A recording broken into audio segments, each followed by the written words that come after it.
right, good afternoon, everybody. I can't see anybody out there, but those lights are bright. But again, good afternoon. We are excited at the University of Pittsburgh to be here today.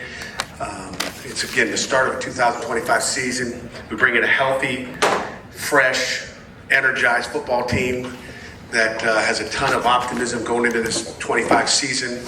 We return a lot of great players on our football team. I think number one, and number two, I think we bring back an entire coaching staff of 10 guys, which doesn't happen all the time. So to have our entire coaching staff back at Pitt, we're excited. It's a heck of a conference. Commissioner's done a great job. You know, again, blessed to be going into my 11th season at Pitt, and under the leadership of our chancellor and our athletic director, Alan Green. They've been outstanding, and we look forward to an incredible season and being back here in Charlotte come December. So, Coach, thank you. So who would like our first question from our head coach? We will go left side, first row, and then we'll bounce around the room a little bit. Dan Tortora, wakeupcalldt.com. How are you? I'm doing outstanding, Dan. To look at, you spoke about feeling good about being in the ACC. Commissioner speaking about the future, about the membership, about everybody being together in this unique world that we live in with the transfer portal, free agency essentially, the NIL, the house settlement. How are you addressing all of this as a head coach? Because a coach got a coach, but now you also have all these other elements of essentially recruiting the players that you have while you're recruiting new players at the same time. Yeah, it's a 24/7 job here nowadays. It's a little different than when I arrived in Pittsburgh in 2015. I think there's so many other options on the board as far as what you're doing, how you're doing it. But, you know, that's why you surround yourself with incredible staff. That's why I'm so fortunate, you know, to have Joan Gable there to help you guide from above, and Alan Green and everybody in our athletic department helping you, like, hey, we got suggestions. I mean, you got tools. You know, a head football coach without an offensive coordinator, defensive coordinator, or special teams coordinator isn't very good.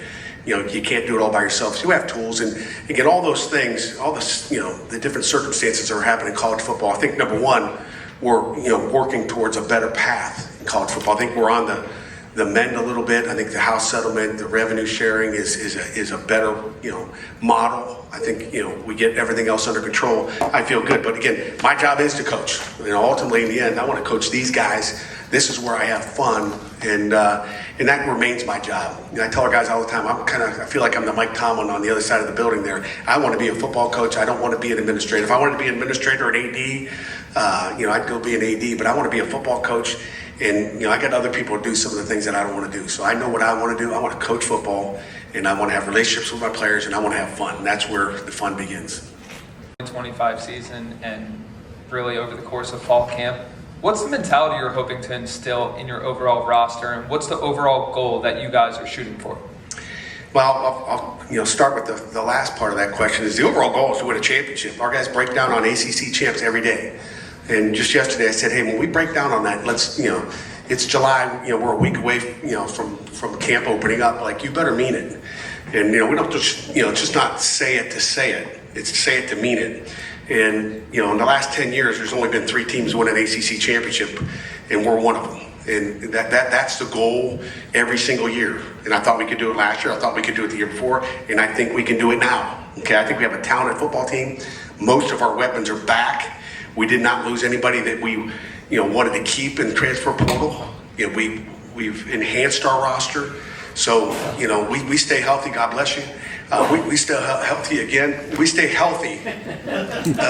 God bless you again, just in case. I'm not contagious. But I'm good. I don't get sick. But if we stay healthy, I think we have an opportunity to win a championship, period. And that's the goal. And then, you know, when we win a championship, I tell players all the time, we're going to the playoffs.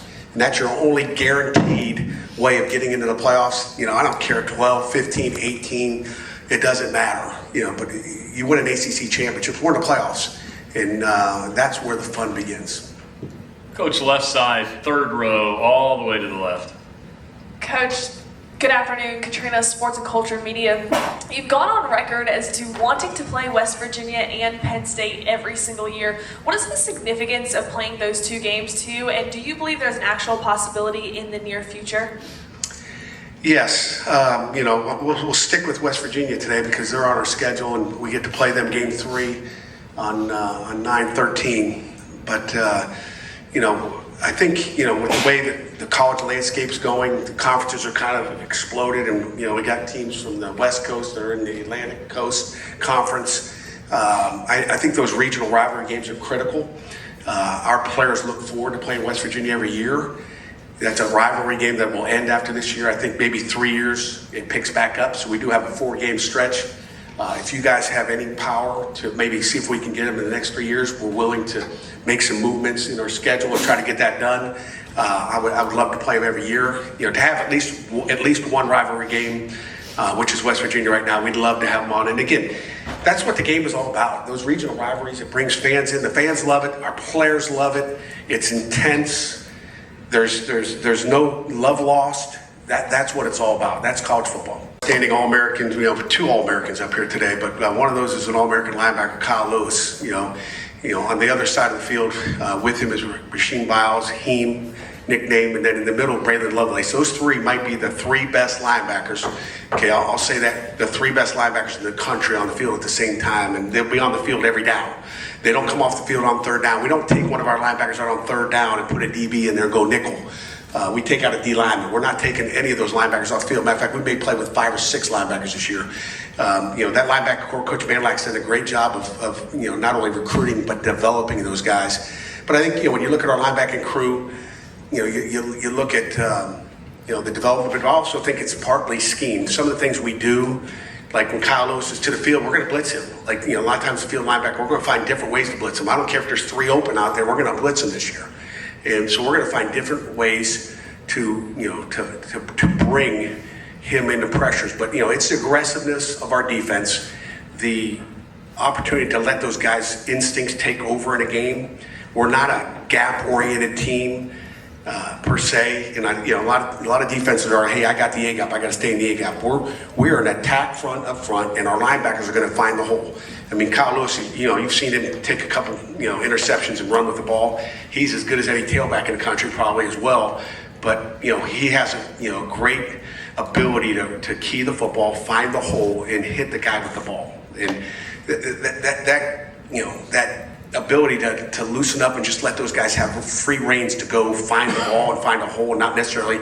I don't care if our linebackers know what gaps are, and somebody may not know what an A gap, a B gap, C gap, or a D gap is, but we want Kyle Lewis to go to the ball. The ball is the main thing, and we're aggressive with what we do, whether it's in base defense or with our pressures.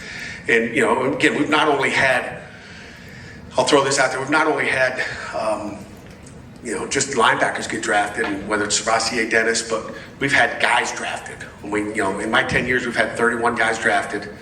In the last 5 years, we've had 20 guys drafted. Brian Nagano with the Daily Tar. Coach, you've talked about the ACC conference as a whole. What was kind of your reaction to Bill Belichick taking the head coaching job at North Carolina, and what does it mean for the ACC as a conference? Is this a big question, or is this a North Carolina question? Bill Belichick, one of the greatest coaches ever to coach the game. Won 6 Super Bowls with the New England Patriots. I've enjoyed conversations with him, whether it be at Amelia Island or in Zoom calls with ACC coaches. He's a tremendous football coach, really smart, and again, he adds a lot of flavor and excitement to the ACC. And again, when you look at Bill Belichick coming to the Atlantic Coast Conference, it just tells you how attractive our conference is.